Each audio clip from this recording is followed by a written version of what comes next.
함께 읽을 말씀 신명기 7장, 시편 90편, 이사야 35장, 요한계시록 5장 말씀입니다. 자, 함께 나눌 주제는 연약함입니다. 곧 우리는 스스로 자주 강하다고 생각을 합니다.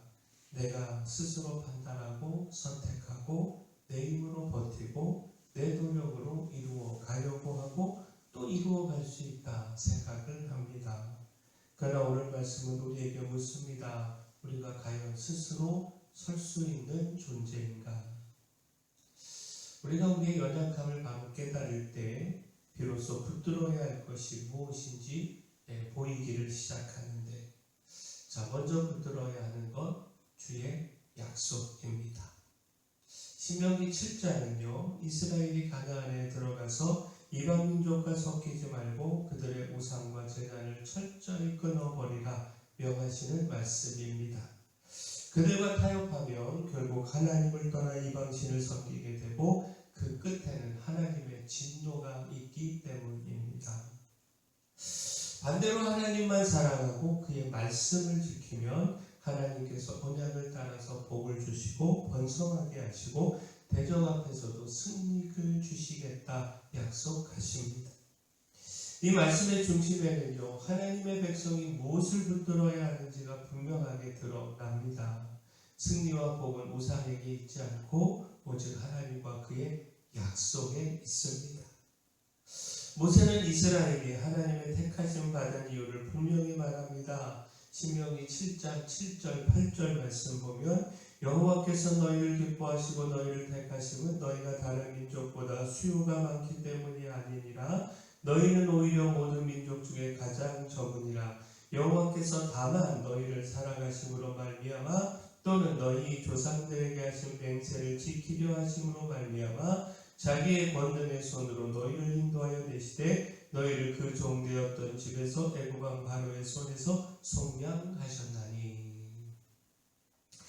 결국 이스라엘이 붙들어야 할 것은요, 자기 힘이 아니라 하나님의 사랑이고 자기 조건이 아니라 하나님의 약속입니다. 그리고 신실하신 하나님께서는 그를 사랑하고 그 계명을 지키는 자에게 천대까지 언약을 이행하시며 인애를 베푸신다 말씀하십니다. 자, 우리가 하나님에게 붙들린 이유도요, 우리의 강함이나 자격 때문이 아닙니다. 하나님이 먼저 사랑하셨고 예수 그리스도 안에서 우리를 택하셨기 때문입니다. 그러므로 우리의 삶을 끝까지 지키는 것은 내 손이 아니라 하나님의 약속입니다. 연약함을 인정하고 더 깊이 하나님의 신실하심을 붙드는 그 믿음을 가져야 합니다. 또한 연약함을 깨닫고 붙들어야 하는 것이 주님의 은혜입니다. 그 약속을 붙들고 사는 사람은요, 인생의 덧없음 속에서 흔들리지 않고 주님의 은혜를 구합니다. 시편 90편은 인생의 덧없음과 하나님의 영원하심을 함께 바라보게 하는 모세의 기도입니다. 모세는 우리의 연수가 70이고 또 강건하면 80이라도 그 자랑이 수고와 슬픔뿐이고 신속히 지나간다 이렇게 고백을 합니다. 시편 90편 10절을 보면 우리의 연수가 70이요 강건하면 80이라도 그 연수의 자랑은 수고와 슬픔뿐이요 신속히 지나가니 우리가 날아가나이다. 사람은 스스로 대단해 보이고 오래 버틸 것으로 생각을 하지만 하나님 앞에서 인생은 티끌 같고 아침에 돋았다가 저녁에 시드는 풀과 같습니다. 그래서 모세는 자기 힘을 말하지 않고요, 하나님의 은혜를 구합니다. 자, 시편 90편 14절 보면 아침에 주의 인자하심이 우리를 만족하게 하사 우리를 일생 동안 즐겁고 기쁘게 하소서. 자, 17절도 보면 주 우리 하나님의 은총을 우리에게 내리게 하사 우리의 손이 행한 일을 우리에게 견고하게 하소서. 우리의 손이 행한 일을 견고하게 하소서. 자, 우리 인생은 짧고 흔들리지만 하나님의 인자하심은 우리를 만족하게 합니다. 우리의 수고는 쉽게 무너지지만 하나님의 은총이 임하면 우리 손이 행한 일이 헛되지 않게 됩니다. 결국 인생을 의미 있게 하고 기쁘게 하고 견고하게 하는 것은 사람의 능력이 아니라 하나님의 은혜입니다. 그러므로 우리가 돌아봐야 할 것, 내가 얼마나 많이 이루고 있는가 이것이 아니고 하나님의 은혜 없이 얼마나 연약한 존재인가, 바로 이것 바로 깨달아야 합니다. 오늘도 우리는 주의 은혜 없이는 아무것도 할 수 없는 존재임을 기억하고 인정하고 헛되지 않은 삶을 위해 하나님의 은총을 구해야 합니다. 자, 또한 연약함을 깨닫고 붙들어야 하는 것이 주님의 능력입니다.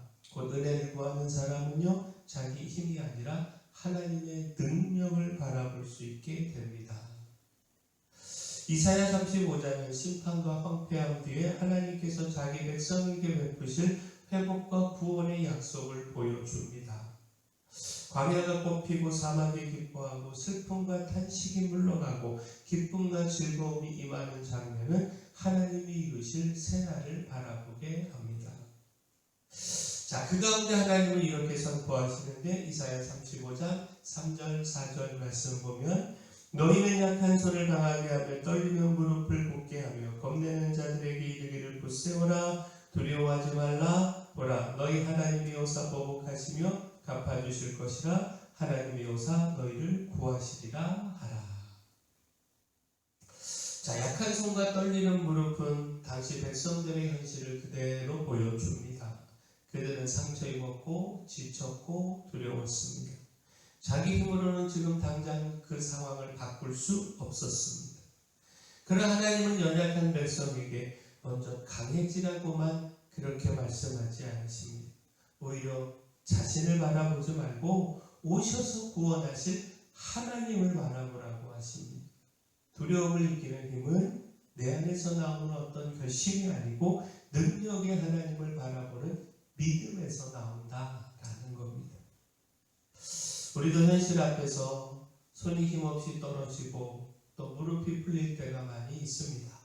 그때 하나님은 연약함을 부인하라고 하지 않으십니다. 연약함을 깨닫되 그 자리에서 하나님의 능력을 붙들라 말씀하십니다. 그러므로 떨리는 마음 그대로 들고 우리가 하나님 앞에 서야 합니다. 내일을 바꾸실 분이 하나님이심을 믿으며 다시 힘을 내야 합니다. 자, 마지막 연약함을 깨닫고 붙들어야 하는 것 주님의 승리입니다. 곧 하나님의 능력을 붙들고 나아가는 자리에서 우리는 비로소 참된 승리를 바라보게 됩니다. 요한계시록 5장은요 7인으로 봉한 두루마리를 누가 펼 수 있는지에 대한 환상을 보여줍니다. 하늘 위에나 땅 위에나 땅 아래에 그 두루마리를 펴거나 보기에 합당한 자가 아무도 없었습니다.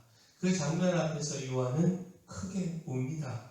하나님의 뜻이 펼쳐지고 악한 권세에 대한 심판이 이루어지고 고난받는 성도들에게 승리가 선언되어야 하는데 그것을 이루실 분이 보이지 않았기 때문입니다.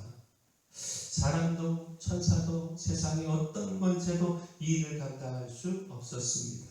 자, 근데 그때 장로 중 한 사람이 말합니다. 요한계시록 5장 5절에 울지 말라 유대지파의 사자 다윗의 뿌리가 이겼으니 그 두루마리와 그 7인을 떼시리라. 자, 아무도 할 수 없는 일을 바로 예수 그리스도께서 하신다라는 겁니다. 곧 하나님의 구원과 심판의 역사를 완성하실 분, 세상의 악을 꺾고 성도들의 눈물을 닦으시며 마침내 승리를 주실 분 오직 주님이시다라는 겁니다. 우리는 종종 내 힘으로 내 문제를 풀고 내 지혜로 그 두려움을 이기고 내 버팀으로 끝까지 설 수 있다 생각을 합니다.